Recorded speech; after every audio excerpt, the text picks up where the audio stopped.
Avis vascular centre మన దేశంలోనే the best varicose vein hospital.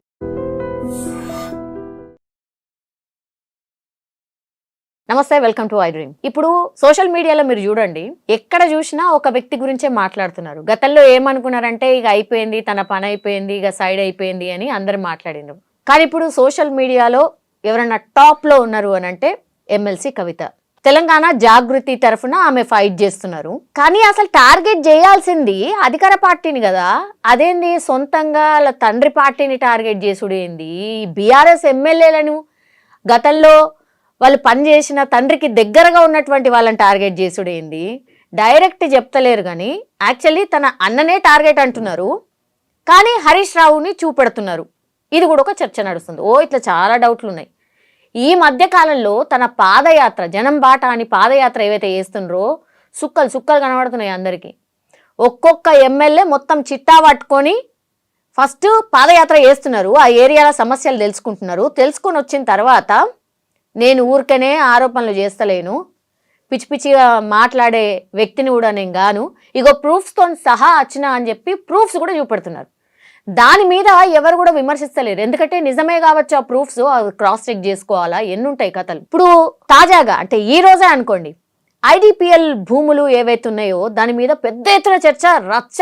Actually మాటల యుద్ధమే నడుస్తుంది అటు కవిత గారికి కానీ మాధవరం కృష్ణారావు గారి మీద. ఏం జరిగింది ఏంటి అని తను చాలా ఇంటర్వ్యూస్ ఇస్తున్నాడు. ఇప్పుడు ఏకంగా ఇది కాదు అని చెప్పి ప్రభుత్వమే దీని మీద విజిలెన్స్ వేసింది. ఇప్పుడు చూడండి తడాకా అన్నట్టుగా ఉంది. మనతో పాటు ఉన్నారు సయ్యద్ ఇస్మాయిల్ గారు, ఆయన senior journalist as well as జాగృతికి కూడా ఆయన కీలక నేతగా కూడా వ్యవహరిస్తున్నారు. ఒకసారి మాట్లాడదాం అసలు ఏం జరుగుతుంది అని. సార్ నమస్తే. నమస్తే సోమ గారు, ఎట్లున్నారు సార్? చాలా బాగున్నా. ఓకే, జనంలో ఉన్నాం, జనం బాటలో ఉన్నాం, కవితక్కతో ఉన్నాం, ప్రజల దగ్గరగా ఉన్నాం. Okay, I'm very happy. Okay sir, అంటే మిమ్మల్ని చూస్తే మాత్రం అట్లే అనిపిస్తుంది, యు ఆర్ వెరీ హ్యాపీ అని. బికాస్ జర పాజిటివ్ వస్తుంది అని అనిపిస్తుంది. బికాస్ సోషల్ మీడియా అంతా కూడా ఇప్పుడు కవిత గారు ఏం మాట్లాడతారు, కవిత గారు ఏం ఆరోపణలు చేస్తారు, కవిత గారు అసలు ప్రూఫ్స్ తోని ఏమేమి చెప్తారు అని ఎదురు చూస్తున్నారు సార్. మీరు స్టార్టింగ్ లో వేరున్నది, ఇప్పుడు కొంచెం వేరు అయిపోయినట్టు అనిపిస్తుంది సార్. ఇంకో విమర్శ కూడా ఉంది, మరి తను మొన్నటి వరకు 10 ఏళ్ల పాటు ఆడనే ఉన్నది కదా, ఆనాడు మాట్లాడాల్సింది కదా, ఈనాడు ఎందుకు మాట్లాడుతున్నారు అన్న విమర్శ కూడా ఉంది. మీకు వచ్చిన ఫీడ్బ్యాక్ ఏంది సార్? ముందుగా మీరు ఏదైతే ఇంట్రడక్షన్లో చెప్పినారో, మాట్లాడినారో అది అక్షర సత్యం, దాంట్లో ఏమి అనుమానం లేదు. అద్భుతమైనటువంటి రెస్పాన్స్ ఉన్నది. కేవలం ఛానళ్లకు, మీడియాకు మాత్రమే కాకుండా ప్రజలకు దగ్గరగా ఉండాలనేటటువంటి తలంపుతో ముందుకు కదిలినటువంటి ఏకైక శక్తివంతమైన నాయకురాలు కవిత గారు. అది మాటల్లోనే కాకుండా చేతల్లో చూపెట్టే క్రమం లోపల ఇవాళ మొత్తం యావత్ తెలంగాణలోని గ్రామ స్థాయిలో, అంటే క్షేత్రస్థాయిలో ఒక చిన్న పూరి గుడిసె దగ్గర నుంచి, ఒక గల్లీ దగ్గర నుంచి మొదలుకుంటే, వాడల దగ్గర నుంచి మొదలుకుంటే, ఆ రచబండకు చేరేదాకా, అక్కడి నుంచి మొదలుకుంటే సమస్యల ఎక్కడ ఉన్నాయో ఆ సమస్య కేంద్రం దగ్గరికి వెళ్ళి ప్రత్యక్షంగా తన కళ్ళ ద్వారా చూసి ఆ ప్రజల కడుపుల్లో ఉన్నటువంటి బాధ కానివ్వండి, మనసులో ఉన్నటువంటి ఆవేదనలు కానివ్వండి, వాళ్ళు చెప్తుంటే అక్కడ సమస్యను చూపిస్తూ ఉంటే ప్రత్యక్షంగా వెళ్ళి చూసి ఆ చూసిన దాని మీద ఆమె చలించడము, స్పందించి మాట్లాడుతున్న పరిస్థితి కనపడుతుంది. ఈ మొత్తం ఎపిసోడ్లో జనం బాట కార్యక్రమం ఇప్పటి వరకు మేము 10 ఉమ్మడి జిల్లాలని పూర్తి చేసినాం. హైదరాబాద్ నగరాన్ని మొత్తం చుట్టి వచ్చినాం. ఇప్పటి వరకు హైదరాబాద్ నగర చరిత్రలో కూడా పాత బస్తీ వైపు ఎన్నికల సమయంలో తప్పితే ప్రజల సమస్యలు తెలుసుకోవడానికి వెళ్ళిన నాయకులు లేరు. చాలా గొప్ప నాయకులు అని చెప్పుకునే వాళ్ళు ఎవరు కూడా వెళ్ళారు, కానీ కవితక్క వెళ్ళారు. ఇక్కడ ఈ వెళ్ళే క్రమం లోపల పూర్తిగా ప్రజల మధ్యలో ఉండడం, ప్రజలతో మమేకం కావడం, ప్రజా సమస్యల పరిష్కారమే పరమావధిగా ఆమె చాలా మనసుతో చూస్తున్నారు. సమస్యలు అందరిలాగా ఏదో ఆడంబరాలుగా హడావిడిగా చూడటం కాకుండా మనసుతో ఆమె చూస్తున్నారు. ఈ సందర్భం లోపలనే మీరన్నట్టు ఒకటి, ఆమెమో చాలా పాజిటివ్గా ఈ 10 ఏళ్ల పాటు అధికారంలో ఉన్నటువంటి తాను కూడా భాగస్వామిగా ఉన్నటువంటి, ఇప్పటికి కూడా ఉన్నారు, ఇప్పుడు తను భాగస్వామిగా లేరు. అక్కడి నుంచి బంధం తెగిపోయింది, కుటుంబ బంధం తెగింది, తెలంగాణ పేగు బంధంతో కలిసి నడుస్తోంది. ఇప్పుడు ఆ క్రమం లోపల ఈ 10 ఏళ్ల పాటు తాను నిజామాబాద్ పార్లమెంటు సభ్యురాలిగా, తర్వాత ఆ ప్రభుత్వంలో భాగస్వామిగా, తర్వాత కీలకమైనటువంటి నాయకురాలుగా ఉండి చాలా విషయాల్ని, తన దృష్టికి వచ్చిన అంశాలని అంతర్గతంగా ప్రభుత్వం అన్న తర్వాత అన్ని బహిరంగపరచలేము, తర్వాత ప్రభుత్వాన్ని నడిపించేటప్పుడు అన్ని బహిరంగంగా మాట్లాడలేము. కాబట్టి ఆ కుటుంబ సభ్యులకు అందామా, పార్టీ పెద్దకు అందామా, లేదంటే ఎవరైతే డెసిషన్ మేకర్స్ ఉన్నారో వాళ్ళ దగ్గర తీసుకెళ్ళడం పదే ఆమె కొన్ని వందల సార్లు ప్రయత్నం చేసింది. ఆ విషయాన్ని సందర్భం వచ్చినప్పుడు చెప్పింది. నేను కూడా పదే పదే ఆ విషయాలు చెప్తా ఉన్నా. ఈ సమస్యల్ని దృష్టి పెట్టి సమస్యల పరిష్కారం కావాలి, ఉద్యమ ఆకాంక్షలు నెరవేరబడాలి, అమరుల ఆకాంక్షలు నెరవేరబడాలి, ఉద్యమకారుల దగాబడినటువంటి ఉద్యమకారులకు న్యాయం జరగాలి. తర్వాత అన్నిటికీ మించి మనం ఏ ఆత్మగౌరవం నినాదంతో వచ్చినామో ఆ ఆత్మగౌరవం దెబ్బతింటా ఉన్నది. ఇక్కడ మనం విధ్వంసమైనటువంటి తెలంగాణను పునర్నిర్మాణం చేసుకుందాం అనుకున్నాం కదా, కానీ మరింత విధ్వంసం అవుతుంది అనే ఆవేదన తాను వెలువచ్చింది. కానీ దురదృష్టం ఏమిటంటే అక్కడ ఉన్నటువంటి కొంత కోటరి అనుకుందామా, లేదంటే ఈమె చేస్తున్నటువంటి మంచిని ఓర్వలేక అనుకుందామా, లేదు రేపు పొద్దున మాకేమన్నా థ్రెట్ అని ఫీల్ అయినారా, ఇదంతా జరిగి ఆమెను అక్కడి నుంచి బయటికి పంపించేదాకా అనేక కుట్రలు జరిగినాయి. ఈ కుట్రలు జరిగిన నేపథ్యంలో కూడా ఆమె చాలా గుంభనంగా ఉన్నది, కానీ అంతర్యుద్ధం కొనసాగించింది. ప్రభుత్వం దృష్టికి తీసుకెళ్ళింది. ఆమె ఇప్పుడు ఏమంటున్నారంటే చాలామంది బయటికి ఎందుకు చెప్పలేదు, అప్పుడు ఎందుకు మాట్లాడలేదంటే బయటికి చెప్పడం కంటే కూడా ప్రభుత్వంలో పరిష్కారం చేయడానికి ఎక్కడైతే సమస్య ఉందో అక్కడికి ఒక విజ్ఞప్తి ఇవ్వడము, ఒక అధికారి దృష్టికి వెళ్ళడము, ఆ ప్రజాప్రతినిధి దృష్టికి తీసుకెళ్లడము చాలా ఇంపార్టెంట్. ఎందుకంటే మనం ప్రజల వైపు నుంచి ఆలోచన, రాజకీయాలు కాదు కదా తను ఆలోచించింది, తను ప్రజా ప్రయోజనం కోరింది. అట్లాంటివన్నీ అక్కడ పెండింగ్ అయిపోయినాయి, పేరుకుపోయినాయి. అట్లా ఉండడం వల్ల సమస్య అక్కడ ఉంది. సరే, బట్ మనం ఇప్పుడు కొంచెం అది ఇంట్రడక్షన్లో మీరు చెప్పినారు కాబట్టి నేను ఇది చెప్పినాను. ఇక్కడి నుంచి బయటకు వచ్చిన తర్వాత ఇవాళ తెలంగాణ జాగృతి అనేది మీకు తెలుసు, నాకు తెలుసు. ఎందుకంటే ఉద్యమ సమయంలో మీలాంటి వాళ్ళని చాలామంది మనం కలిసి ఉద్యమంలో భాగస్వామ్యం అయిన వాళ్ళం. సరే, వృత్తిపరంగా జర్నలిస్టులు ఉన్నా కూడా.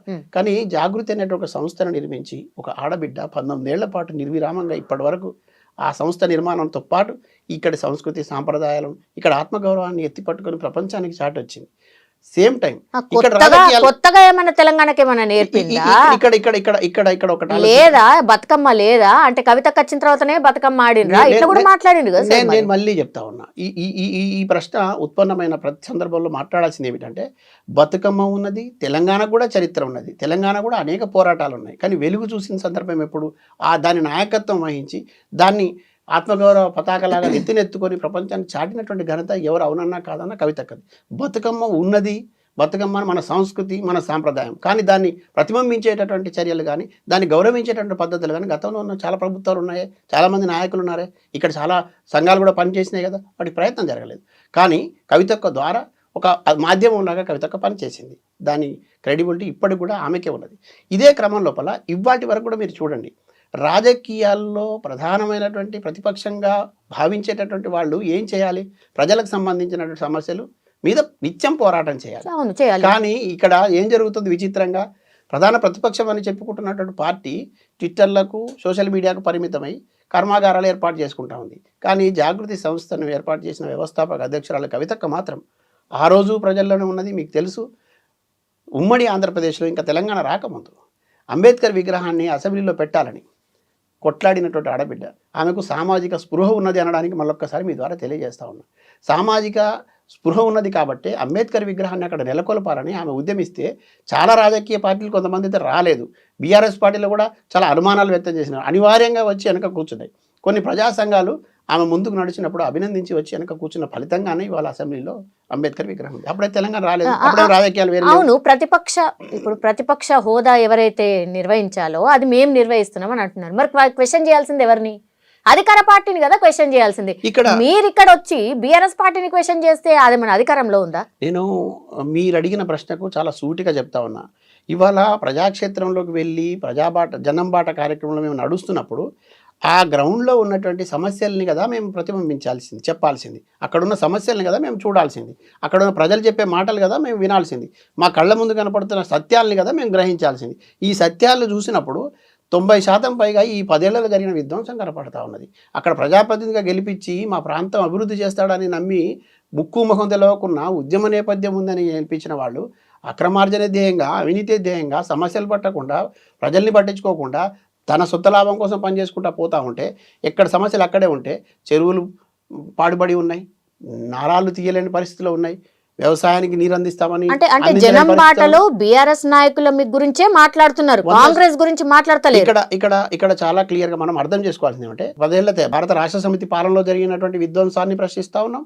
ఈ 2 ఏళ్ల కాలంలో 6 గ్యారెంటీల పేరుతో ఇచ్చి ఇవాళ కూడా పరిష్కరించకుండా ఉన్నటువంటి సమస్యలు ఏమవుతున్నాయో ఇప్పుడు ప్రజల నుంచి వచ్చినటువంటి ప్రతి సమస్యను తీసుకొని మేము మాట్లాడుతూ ఉన్నాం. మీకు ఇప్పుడు ఇక్కడ ఒక విషయం చెప్పదలుచుకున్నా, కాంగ్రెస్ పార్టీ పైన, ఈ ప్రభుత్వం పైన ఈ తెలంగాణ ప్రాంతంలో ఒకవేళ ఎవరైనా పోరాడుతున్నారు, ఎవరైనా కాంగ్రెస్ని నిలదీస్తున్నారు, కాంగ్రెస్ని బొందబెట్టాలని ఎవరైనా నినాదం అందుకొని ఉన్నారు అనేది అది తెలంగాణ జాగృతి సంస్థ మాత్రమే.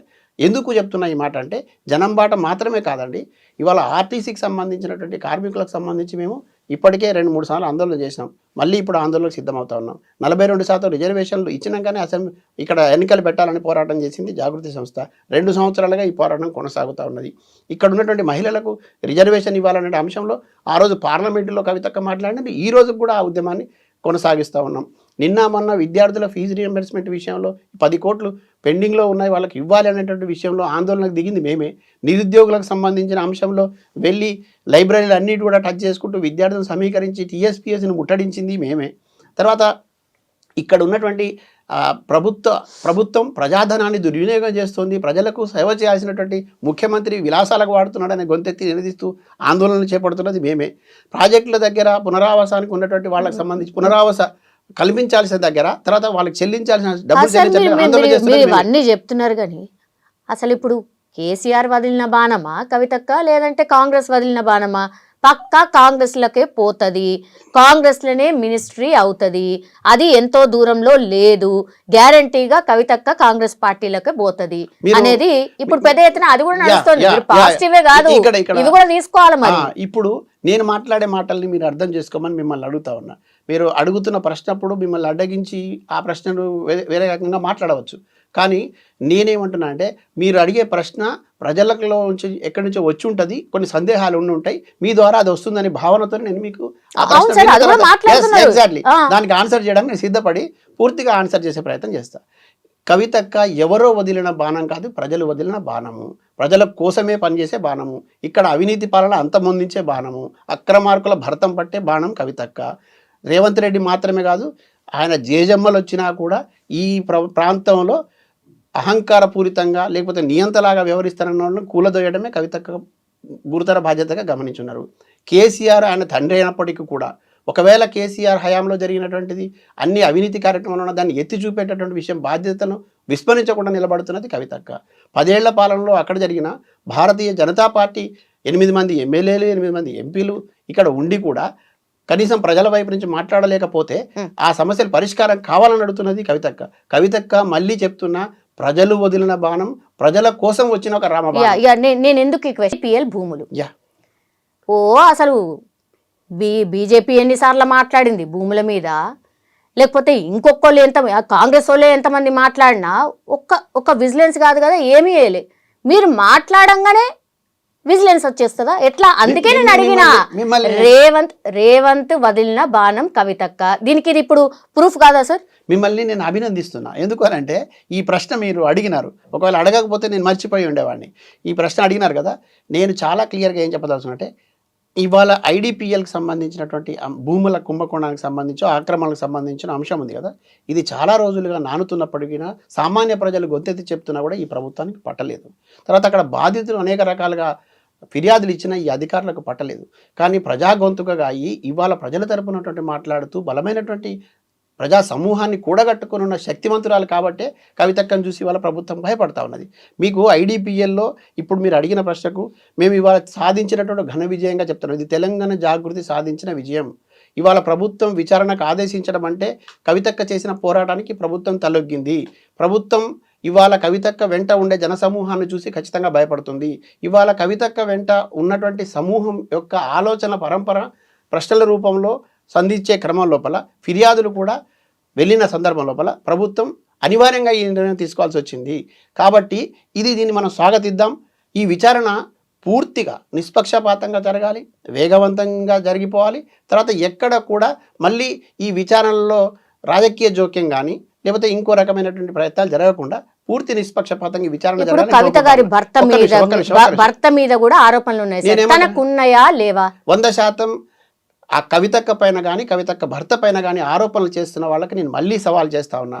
ఇప్పటికైనా మీ దగ్గర ఆధారాలు ఉంటే, నేను చెప్తున్నా ఒక జాగృతి నాయకుడిగా చెప్తున్నా, జాగృతి కార్యకర్తగా చెప్తున్నా, కవితక్కను అనుసరించి అనునయించేటటువంటి నమ్మే వ్యక్తిగా చెప్తున్నా, నేను సిద్ధంగా ఉన్నా. మీ వైపు నుంచే మాట్లాడతా, ఒకవేళ మీ దగ్గర ఆధారాలు ఉంటే తీసుకొని రమ్మని నేను సవాల్ చేస్తూ ఉన్నా. ఆధారాలు లేకుండా నిరాధారమైన ఆరోపణలు చేస్తూ కేవలం ఆమెను అబాస్పాలు చేయడం, ఆ రాజకీయంగా అణిచివేయాలని చూడడం, తర్వాత కుటుంబం పేరు చెప్పి కొంతమంది కుటుంబ సభ్యులు అని పేరు చెప్పి వేరే వాళ్ళతో మాట్లాడించే ప్రయత్నం చేయడం, ఇవన్నీ కూడా మానుకోకపోతే ప్రజలు గుణపాఠం చెప్పే ప్రయత్నం ఉంటుంది. ఇవాళ ఐడిపిఎల్ సంబంధించి చేసినారు కదా, మన వివరణ ఇచ్చినది. రెండవ రోజు మీరు ఎందుకు దాన్ని తేల్చలేకపోయినారు, ఎందుకు సమాధానం చెప్పలేకపోయినారు? మేము చెప్పినాం కదా, కవితక్క వచ్చి కూర్చొని వివరణ ఇచ్చింది కదా, ఆ తర్వాత మీ దగ్గర ఆధారాలు ఉంటే ఎందుకు రారు, ఇంట్లో ఎందుకు కూర్చుంటారు? ఇవాళ మళ్ళీ దాన్నే వల్లి వేసేట ప్రయత్నం చేస్తారు. మీడియా ద్వారా చెప్పిస్తారు, సోషల్ మీడియా ద్వారా చెప్పిస్తారు, వాట్సాప్లలో గుప్పిస్తారు, కొంతమంది పెయిడ్ ఆర్టిస్టులను పెడతారు, కొంతమంది ఏమంటారు కుహనా మేధావులని ఉసిగొల్పుతారు. ఏం చర్యలు ఇవి? ప్రజల్ని ఏం చేయాలనుకుంటున్నారు? గందరగోళానికి గురి చేసే చర్యలు కావా ఇవి? అయోమయానికి గురి చేసే చర్యలు? నిజాలు చెప్పండి, వాస్తవాలు చెప్పండి. నిజంగానే కవితకి అక్కడ భాగస్వామ్యం ఉంది, వాళ్ళ భర్తకు భాగస్వామ్యం ఉంది అని అంటే మీరు ఆధారాలతో రుజువు చేయండి. ప్రభుత్వం ఉన్నది, ఆధారాలు ఉంటే తీసుకురండి, ఫిర్యాదు చేయండి, చర్యలు తీసుకోమనండి, డిమాండ్ చేయండి. బీఆర్ఎస్ని నాశనం చేయడానికే కవిత బయలుదేరిండ్రు. బీఆర్ఎస్ పార్టీ ఇక ఉండొద్దు, దానికోసమే పూర్తిగా ఏమేమైతే ఆధారాలు ఉన్నాయో, ఎవరెవరి మీదనైతే ఆధారాలు గుప్పించాలో అవన్నీ కూడా కాంగ్రెస్ పార్టీ నుంచి మీకు వస్తున్నాయి.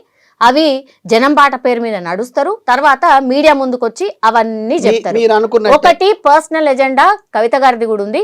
రోజు నేను ఎక్కడో ఒక చోట మీడియాలో కనిపించాలి, నా గురించి మాట్లాడుకోవాలి, ఇది కూడా ఆలోచిస్తున్నారు. సో రెండు ఒకటేసారి వర్కౌట్ అవుతాయి. ఇవాళ మొత్తం ప్రజల మధ్య నిలబడుతున్నటువంటి ఒక ప్రజానాయకురాలిగా కవిత కనపడతా ఉన్నది. ఇది మీడియాకు కానివ్వండి, మింగుడుబడని మీడియాకు కానివ్వండి, మింగుడుబడని రాజకీయాలకు కానివ్వండి, ఆమె ఒక రకమైన ఆమెను చూస్తే భయం వేస్తూ ఉన్నది. నేనేమంటున్నానంటే, కాంగ్రెస్ నుంచి సమాచారం వచ్చి కాంగ్రెస్ నుంచి మాట్లాడిస్తున్నారు అని అనే వాళ్ళకి, లేదంటే బీఆర్ఎస్ను పతనం చేయడానికి, భూస్థాపితం చేయడానికి కవిత బయలుదేరింది అనే వాళ్ళకి నేను మళ్ళీ ఒకసారి చెప్తున్నా, భారత రాష్ట్ర సమితిని పతనం చేస్తున్నది కవితక్క కాదు. కాపాడాలనుకున్నది, సంరక్షించాలనుకున్నది, కుటుంబాన్ని కాపాడాలనుకున్నది, కుటుంబంలో పెద్దల్ని కాపాడాలనుకున్నది, పార్టీని కాపాడాలనుకున్నది. కానీ దాన్ని సర్వనాశనం చేయాలని ఎవరైతే బలంగా అనుకొని కూర్చొని ఉన్నారో, తిష్ట వేసి వాళ్ళ మాటలు నమ్మి అది నష్టపోతుంది. ఇవాళ కూడా అదే పరిణామాలు జరుగుతుంది. ఒకటి. రెండవది, కాంగ్రెస్ పార్టీ నుంచి సమాచారం వచ్చినా, ఇంకొక వైపు నుంచి సమాచారం వచ్చినా, నీ దగ్గర ఏమంటారు అక్రమాలు జరగకపోతే, మీరు తప్పులు చేయకపోతే మీకెందుకు భయం, మీకెందుకు ఉలుకు?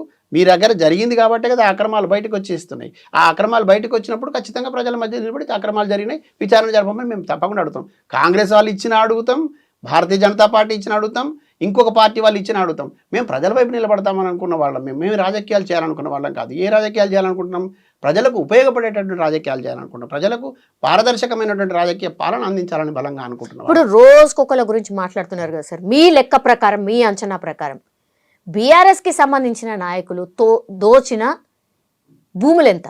తెలంగాణ భూముల మీద దోచుకు తిన్నారు, చెరువులని కబ్జా చేసిరు, ఇది చాలా మంది మాట్లాడినరు. అందుకే కదా హైడ్రా తెచ్చుకున్నది.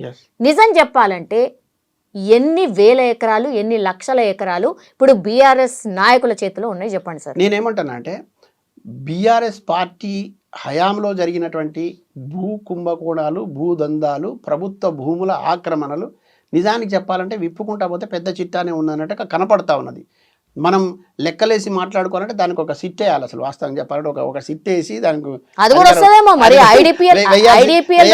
వేయాల్సి వస్తుందేమో, అట్లా ఉంది. ఒకటి. రెండవది, ఇప్పుడు ఉన్నటువంటి సందర్భం లోపల అటు కాంగ్రెస్ పార్టీలో ఉన్నటువంటి అధికారంలో ఉన్నటువంటి వాళ్ళు కానివ్వండి, గతంలో అధికారం చెలాయించినటువంటి వాళ్ళు కానీ, వీళ్ళ కుమ్మక్కు రాజకీయాలు ఇంకా ప్రజలకు ఇప్పుడిప్పుడే తెలుస్తున్నాయి. మేము మాట్లాడుతూ ఉంటే మా మీద ఎందుకు ఇంత యుద్ధం జరుగుతుంది, మా కవితక్క పైన ఎందుకు ఎక్కువ ఆరోపణలు చేస్తూ ఉన్నారంటే, ఈ రెండు పార్టీలో ఉన్న తోడు దొంగల సమూహం ఒకటి, గుంటనక్కల సమూహం ఒకటి కూడి ఉన్నది.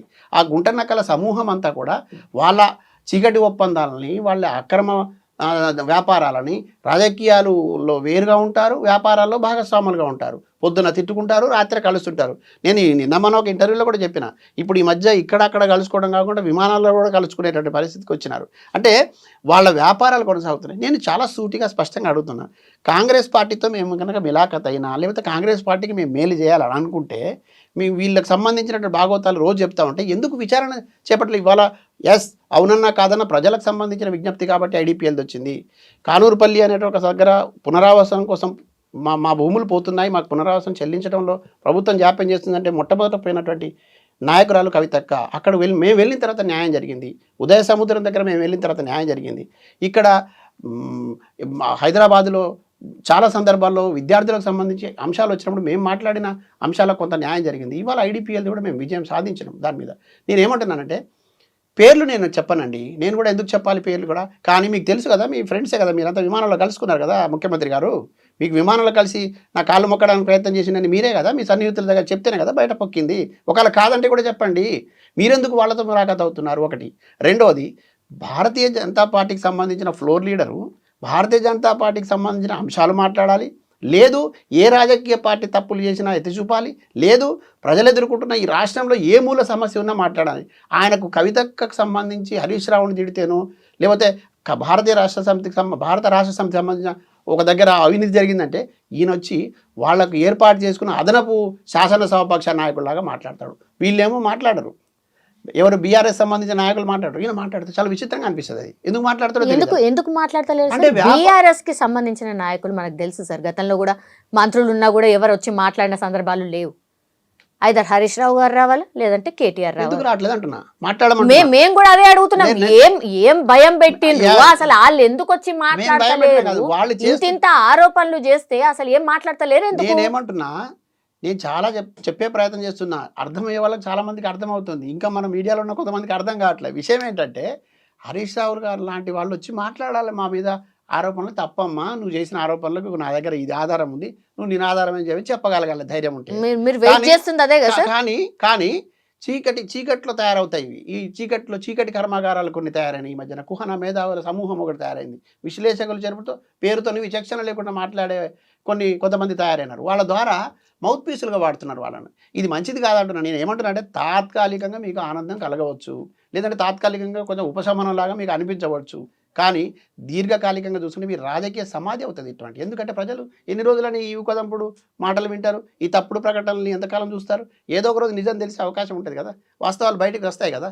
నిజాలు తెలిసినప్పుడు మీరు ఎక్కడ తలకాయ పెట్టుకుంటారు? కాబట్టి నేనేమంటున్నా, ఇవాళ రేవంత్ రెడ్డితో ఒప్పందంలో ఉన్నవాళ్ళు ఎవరు అనే విషయంలో బీఆర్ఎస్లో ఉన్న ముఖ్య నాయకుల వ్యాపారాలకు సంబంధించి పొద్దున ఆరోపణలు వస్తాయి, సాయంత్రానికి సెటిల్మెంట్లు అవుతాయి.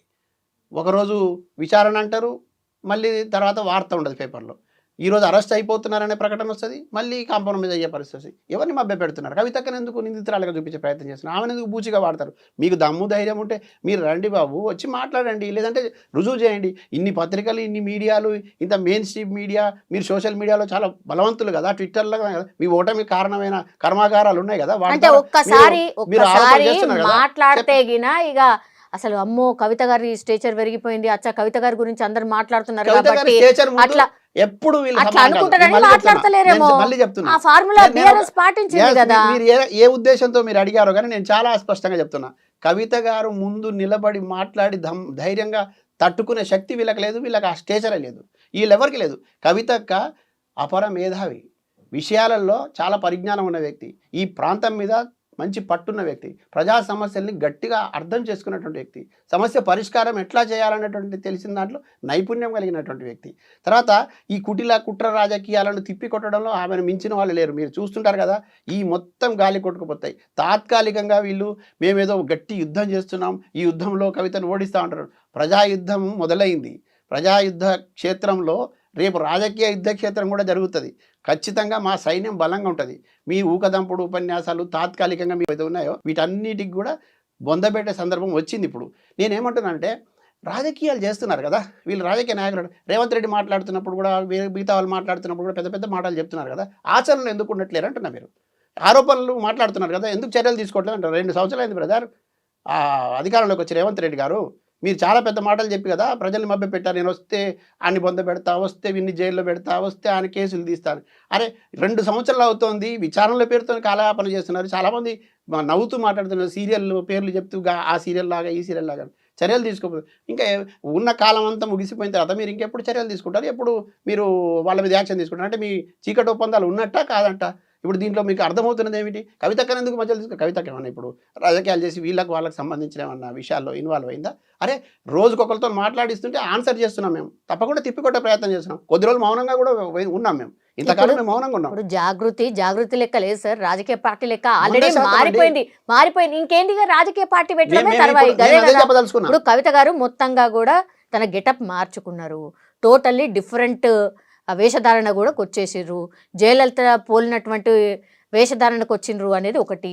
చీరకట్టు కూడా మారిపోయింది, ఆ 3 రంగుల జెండా కలర్ వేసుకొని ఆ చీర కూడా కట్టుకున్నారు, ఇక కాంగ్రెస్ పార్టీలకు పోతారు అని అదొకటి. మీరు అన్నిటికీ ఆన్సర్లు చెప్పాలి మరి.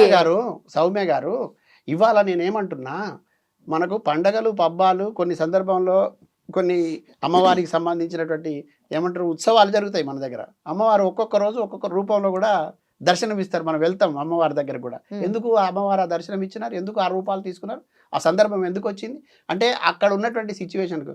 ఇప్పుడు సామవేద దండోపాయాల్లాగా ఆ సందర్భం వచ్చినప్పుడు అపర కాలశక్తిలాగా కూడా మారాల్సి వస్తుంది, ఆదిశక్తిలాగా కూడా నిలబడాల్సి వస్తుంది. కవితక్కలో మీరు అపర కాళశక్తిని చూడబోతున్నారు. కాలు విరుగుతాయి, తప్పకుండా మాట్లాడే నాలుక జీరేస్తా, ఇట్లాంటి కూడా మాట్లాడుతున్నారు. మరి ఇక మీరు ఇప్పుడు మీరు చిన్నవి వినరు, నేను చెప్తున్నా. ఆమె మాట్లాడాం కదా, ఇక మేము మాట్లాడాం కదా, మేము నిజంగానే అది అమలు చేస్తాం. ఎట్లా అంటే ఈ ఇంటికా జవాబ్ పత్తర్సే ఇవ్వదలుచుకున్నాం.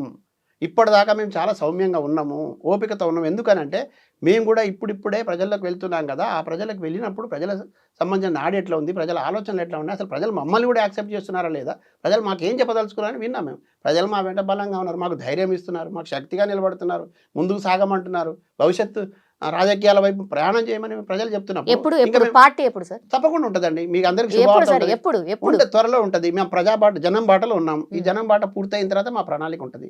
ఇంకొకటి ఏమిటంటే 100% రాజకీయ శక్తిగా వస్తాం, అనుమానం లేదు. 100% ఈ రాష్ట్ర ప్రజలకు ప్రయోజనం చేసేటటువంటి పాలన అందించడాలనే సంకల్పంతో బలంగా ఉన్న వాళ్ళం. 100% అవినీతి రహిత సామ్రాజ్యాన్ని ఇక్కడ నిర్మిస్తాం. అవినీతితో కోటలు కట్టుకున్నటువంటి సామ్రాజ్యాన్ని కూలగొడతాం. అక్రమ బంధాలు పెట్టుకొని పైకి ప్రజల్ని మోసగించాలని చూస్తున్నటువంటి ఊసరవెల్లి రాజకీయాలకు పొలి స్టాప్ పెట్టే ప్రయత్నం చేస్తాం తప్పకుండా. కవితక్క నేతృత్వంతో ఒక స్వచ్ఛమైన రాజకీయ పాలన సాగేటటువంటి ఒక ప్రణాళిక సిద్ధమవుతుంది. నేను ఇక్కడ గొప్పగా ఒక మాట చెప్పదలుచుకున్నా. మా ప్రణాళికలు, మా రూపకల్పనలన్నీ కూడా 4 గోడల మధ్య ఏసీ గదుల్లో జరగడం లేదు, జరగవు.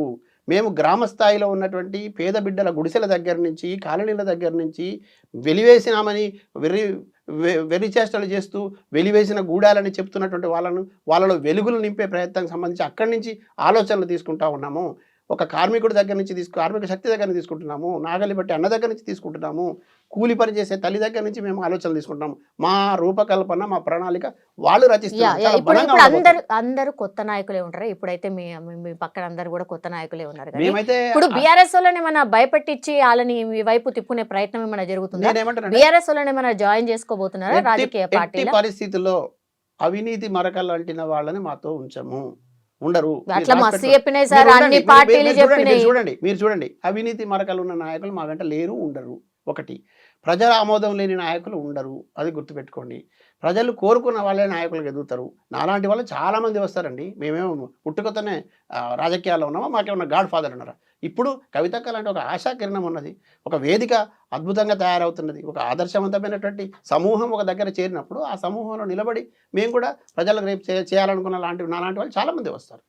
ఇది నిజం, ఇదే జరగబోద్ది. మీకు ఇది కొంచెం ఆశ్చర్యం కలిగించవచ్చు, లేకపోతే ఇప్పుడు నమ్మశక్యం కాకుండా ఉండవచ్చు, కానీ జరగబోయే నిజం ఇదే. బలంగా చెప్తున్నా నేను. ఇప్పుడు ఏంది జిహెచ్ఎంసీ నుంచి స్టార్ట్ వచ్చే సాధారణ ఎన్నికలు మా టార్గెట్ అండి. వచ్చే సాధారణ ఎన్నికలు మా టార్గెట్. 153, 154 ప్రతి నియోజకవర్గం నుంచి మాకు బలమైనటువంటి నాయకత్వం, ఎదిగి వచ్చిన నాయకత్వం ఇప్పటికే చాలా వరకు ఉన్నది, ఇంకా కొత్త తయారవుతుంది. క్షేత్రస్థాయి నుంచి 19 ఏళ్ళుగా పనిచేసినటువంటి కార్యకర్తల సమూహం ఉన్నది, నాయకత్వం ఉన్నది. మేము శిక్షణలు ఇచ్చుకున్నాం, మేము లీడర్ ప్రోగ్రాం పెట్టుకున్నాం. కవితక్క నడిచినటువంటి మార్గం మాకు చాలా పాఠాలు నేర్పుతుంది. ఆమె వెంట ఉన్నటువంటి అనేక మంది మొత్తం కూడా క్షేత్రస్థాయి దాకా వెళ్ళి పనిచేసేటటువంటి మంచి దీక్షాపరులు ఉన్నారు మా దగ్గర. ఖచ్చితంగా మహిళల రిజర్వేషన్ విషయంలో, బీసీల రిజర్వేషన్ విషయంలో, బడుగు బలహీన వర్గాలకు న్యాయం చేసే విషయంలో, మైనారిటీలను ఆదుకునే విషయంలో అన్నిటికీ మించి అవినీతి రహిత సమాజ నిర్మాణం లక్ష్యంగా, జ్ఞానవంతమైన సమాజ నిర్మాణ లక్ష్యంగా ముందుకు పోవాలనేటువంటి తలంపుతో బలంగా ఉన్న సైన్యం ఇది. దీన్ని ఎదుర్కోవడం వీళ్ళు తాత్కాలికంగా ఈ రకమైన ఎత్తుగడలు నడవచ్చు, కానీ రేపు ప్రజా సమూహంలో వీళ్ళు కొట్టుకపోక తప్పదు, ఇది ఖాయం. చాలా రోజుల నుంచి కూడా కవిత గారే మాట్లాడుతున్నారు, బీఆర్ఎస్ ఇక మీదట ఉండదు, బీఆర్ఎస్ ని తీసుకుపోయి బీజేపీలో కలుస్తారని. ఆ బీఆర్ఎస్ ప్లేస్ లా ఇప్పుడు తెలంగాణ జాగృతి ఫిల్ చేస్తుందా, ఏం చేస్తారు? నేను ఒక ప్రత్యామ్నాయ రాజకీయ శక్తిగా వచ్చే క్రమం లోపల మాకు అసలు ఎవరు పోటీ ఉంటారు, మేము ఎవరికి పోటీ ఉంటాము, ఏ రాజకీయ పార్టీ ఇక్కడ మనుగడ సాగిస్తుంది, ఏ రాజకీయాలు మనుగడ సాగిస్తాయని ప్రజలు నిర్ణయించాలి. ఇప్పుడు మనం అహంకారంతో మాట్లాడినట్టు ఉంటుంది. ప్రజలు నిర్ణయించాల్సిన అవసరం ఉన్నది. ఆ గౌరవం ప్రజలకే ఇవ్వాలి. ఆ బాధ్యత కూడా ప్రజలకే ఇస్తాం మేము. ప్రజలు ఇచ్చినటువంటి బాధ్యతను మాత్రమే మేము స్వీకరించడానికి సిద్ధంగా ఉంటాం ఒకటి. కానీ భారత రాష్ట్ర సమితి కానివ్వండి, భారతీయ జనతా పార్టీ కానివ్వండి, కాంగ్రెస్ పార్టీ కానివ్వండి, మిగతా రాజకీయ పార్టీలు కానివ్వండి, ఆ రాజకీయ పార్టీల లక్ష్యాలను చేరుకునేటువంటి అంటే ఏదైతే సిద్ధాంతం ఉన్నదో, ఏదైతే మేనిఫెస్టో ఉన్నదో, లేదంటే మేము ఏ లక్ష్యాల కోసం పనిచేస్తామో వాటిని పూర్తిగా తొంగలోకి తొక్కి ప్రజల మధ్యలో ఇవాళ దోషులుగా నిలబడే పరిస్థితి వాళ్ళకి కనపడతా ఉన్నది. కాబట్టి ఖచ్చితంగా దోషులకు శిక్ష పడాలి కదా. ఆ శిక్ష ప్రజాక్షేత్రంలో ఉంటుంది. ఖచ్చితంగా ప్రజల కోసం కంకణం కట్టుకొని పోతున్నటువంటి కవితక్క వెంట, కవితక్క సైన్యం వెంట ప్రజలు ఆదరణ చూపిస్తారు. ఆ ప్రజా ఆదరణతో మేము తప్పకుండా అందరికంటే ముందు వరుసలో ఉంటామని బలమైన విశ్వాసం నాకున్నది. మై లాస్ట్ క్వశ్చన్ సార్ ఇంత ఆరోపణలు చేస్తున్నారు, వాళ్ళ తండ్రి పెట్టినటువంటి పార్టీ మీనే కదా డైరెక్ట్ అని ఆరోపణలు చేస్తున్నారు. ఏం సార్ ఒక్కసారి కూడా కేసీఆర్ గారు కాల్ చేయలేదా కవిత గారికి? మాట్లాడే ప్రయత్నం చేయలేదా? పోనీ వాళ్ళ తల్లి గారు కాల్ చేయలేదా? ఎందుకమ్మా ఇట్లా చేస్తున్నావు, కొంచెం ఆగమ్మా అని చెప్పే ప్రయత్నం జరగలేదా? నేనేమంటున్నానంటే కవితక్క అనుభవించినటువంటి బాధ, కవితక్క అనుభవించినంత వివక్ష, కవితక్క ఎదుర్కొన్నన్ని విమర్శలు, కవితక్క ఎదుర్కొన్నన్ని ఏమంటారు ఈ సూటిపోటి మాటలు అందామా, ఇంటి పోరు అందామా, ఏ ఆడబిడ్డకు రాకూడదు, ఏ కుటుంబానికి రాకూడదని నేను కోరుకుంటాను. బయటికి తెలిసింది చాలా ఘోరంత, కానీ ఆమె అనుభవించింది కొండంత. ఈ అన్నిటి నేపథ్యం లోపల ఇన్ని జరిగాక కూడా ఒక రాజకీయపరమైనటువంటి నిర్ణయాలు తీసుకునేటప్పుడు మనసు లేకుండా కఠినంగా వ్యవహరించింది కుటుంబమే కదా. ఆ కుటుంబం అతకడ ఎవరి కోసం కవితక్క నిలబడింది? కవితక్క ఆ కుటుంబాన్ని, కుటుంబ పరువును, కుటుంబ ప్రతిష్టను, ఆ పార్టీని పరిరక్షించడం కోసం తన చెమటను చిందించి, రక్తాన్ని చిందించి, ఉద్యమ మార్గం నుంచి ఇవాటి వరకు అవిశ్రాంతంగా పోరాడి నిలబడితే మీరు ఇచ్చే గిఫ్ట్ ఇదా? ఇట్లాంటి గిఫ్ట్లు ఇచ్చిన తర్వాత ప్రజలు ఆమెను హక్కును చేర్చుకున్న తర్వాత ప్రజల మాట వింటదా, మీ మాట వింటదా? కుటుంబం కంటే కూడా ఈ ప్రజా సమూహమే నాకు కావాలనుకున్నది. ఈ తెలంగాణ పేగుబంధం ఒక బలమైన పేగుబంధం ఉన్నది కాబట్టి దీనికంటే కూడా ఇప్పుడు సమాజమే తన కుటుంబంగా భావిస్తూ ఉన్నది. సమాజం కూడా తనను పొత్తిళ్లలో పెట్టుకొని చూసుకుంటా ఉన్నది. ఒక్క ఫోన్ కాల్ కేసీఆర్ గారు ఒక్క ఫోన్ కాల్ చేసి ఇవన్నీ వదిలేయమ్మా, మీకు లేకపోయిండొచ్చు, తను ఫోన్ చేసి ఇదంతా వదిలేయమ్మా రామ్మా అంటే ఏం చేస్తారు? మీ టీం అంతా ఏమైపోవాలా? తెలంగాణ జాగృతి ఏమైపోవాలి? మంచి ప్రశ్న. కవితక్క ఈ తొట్టుపాట్లకు, తాత్కాలికమైన అవసరాలకు, తాత్కాలికమైనటువంటి నిర్ణయాలు తీసుకునే మనిషి కాదు. కవితక్క కఠినమైన నిర్ణయాలు తీసుకొని బయటికి వచ్చింది.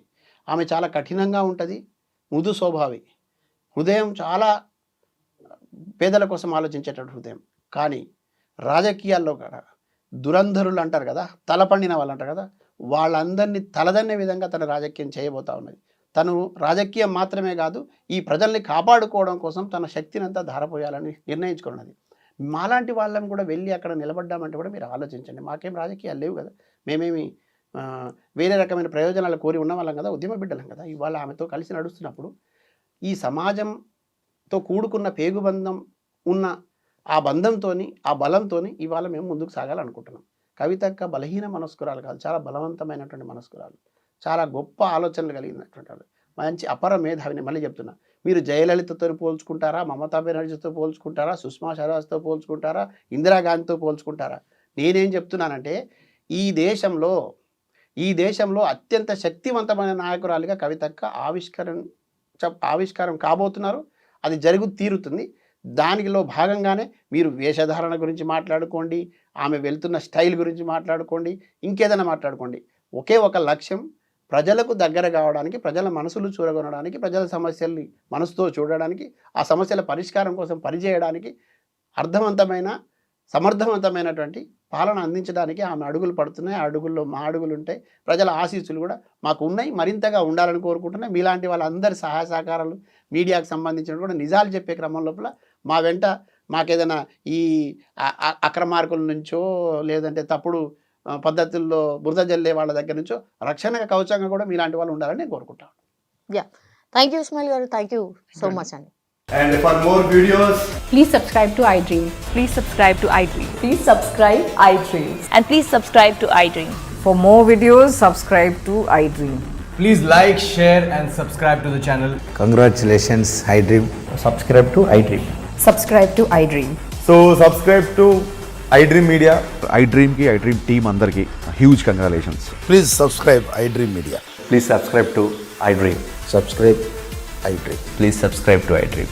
ఐ డ్రీమ్ అంటే నా కళల ఛానల్ను సబ్స్క్రైబ్ చేసుకున్న నోరు తిరుగుతలేదు, మీరైతే గంట గుర్తు కొట్టండి. For more such videos, please subscribe to iDream. Subscribe to iDream. Please subscribe to iDream. Please subscribe iDream Media. Please do subscribe to iDream. Please subscribe to iDream Media. For best entertainment and information, please subscribe iDream. And don't forget to subscribe to iDream.